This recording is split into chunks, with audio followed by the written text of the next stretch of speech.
Good morning guys, કેમ છો બધા? ફરી એકવાર સ્વાગત છે આપ સૌનું મારા એક ન્યૂ વ્લોગમાં. સવારમાં ઉઠી સૌથી પહેલાં હેતવિકને સ્વેટર, કેપ, મોજા પહેરાવી અને લોશન લગાડી સોંપી દઉં એના પપ્પાને.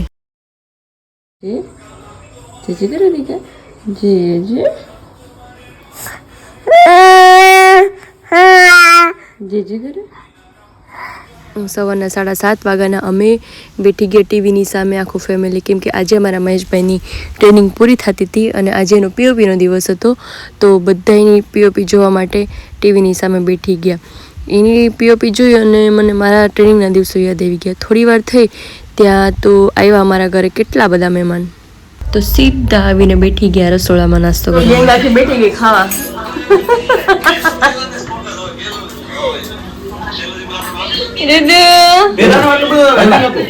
દોસ્તો આ છે ને આ બધા આવે આમ તો આ ખાવાનું ભાવે બ્રશ કર્યા વગર બેઠી ગયા અત્યારે મોઢું નથી દેખાડતા. બાકી રમેશ નું તો મોઢું દેખાડે છે. બ્રશ કર્યો ભાઈ આપણે ભલે બ્રશ નો કર્યો હોય.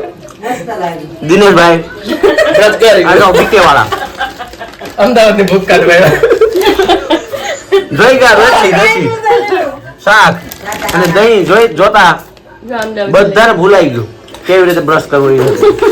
બધાએ મસ્ત નાસ્તો કરીને ઊભા થયા અને મેં સંભાળી લીધું મારું કામ, વિકુનું ટિફિન બનાવવાનું. તો તમારું ટિફિન ઓલમોસ્ટ બની ગયું છે.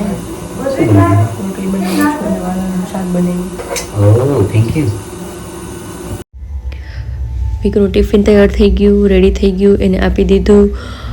હવે રસોડું એટલું મેશ પડ્યું છે એટલે મેં કરી લીધું 108ની સ્પીડે રસોડાની સફાઈ. અત્યારે લગ્નગાળો ચાલે છે એટલે રોજે રોજ કોઈકના પ્રસંગમાં જવાનું ઇન્વિટેશન અમારા ઘરે હોય જ. રસોડાનું આ એક પ્લેટફોર્મ સાફ થઈ જાય ને એટલે દિલને એટલું સુકૂન મળે ને, આમ સાફ સફાઈ થઈ જાય એટલે મજા આવી જાય.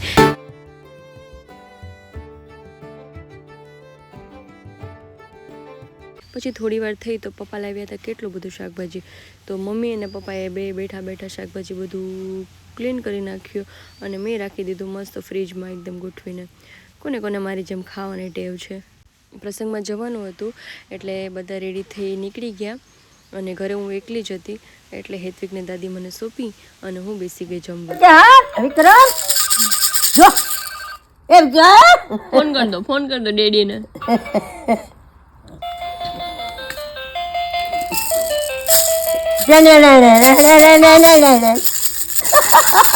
બપોર પછી અમારી બાજુમાં હતો એક નાનો પ્રસંગ અને ફોટોશૂટ હતું અમારી વાડીમાં.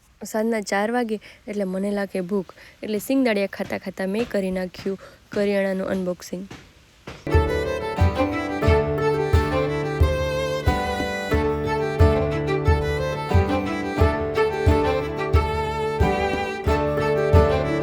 બીજી બાજુ દાદીમાં અહીંયા દરવાજે બેઠી અને મહેમાનોને ચા પાણી પીવા માટે બોલાવે છે. મને લાગી હતી ભૂખ એટલે મેં ચાલુ કર્યો ગેસ અને ફટાફટ બનાવી નાખ્યા બટેકા પૌવા.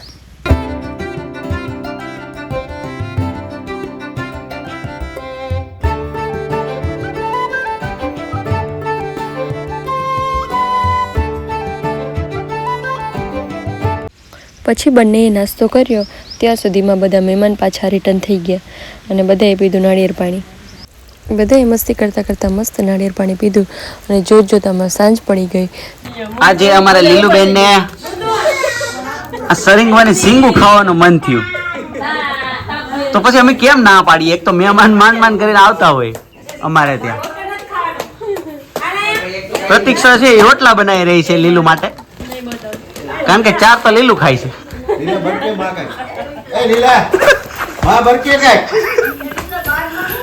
બીજા પણ ઘણા બધા મહેમાનો છે એ આવ્યા છે.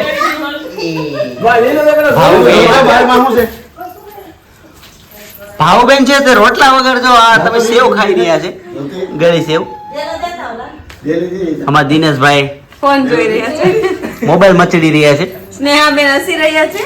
આને તો તમે ઓળખતા જ હશો, અમાર નાનો એવો બચ્ચું છીનવા લાઈક કરો. અને આ છે અમારું બચ્ચું પ્રાઇવેટ. આ પ્રાઇવેટ બચ્ચું છે અમારું. એની પાછળ ભરતભાઈ અને આ રહ્યા અમારા સાગરભાઈ. આ છે અમારા લુદુભાઈ જે બટર ખાઈ રહ્યા છે. એ લુદુભાઈ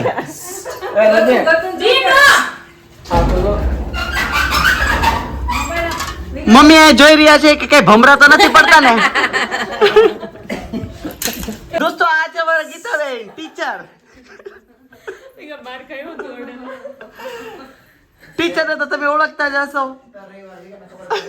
વિડીયો ગમ્યો હોય તો લાઈક કરો. મોર બ્લોગ્સ જોવા માટે કરો મારી ચેનલને સબસ્ક્રાઈબ. હાલ માટે આટલું જ.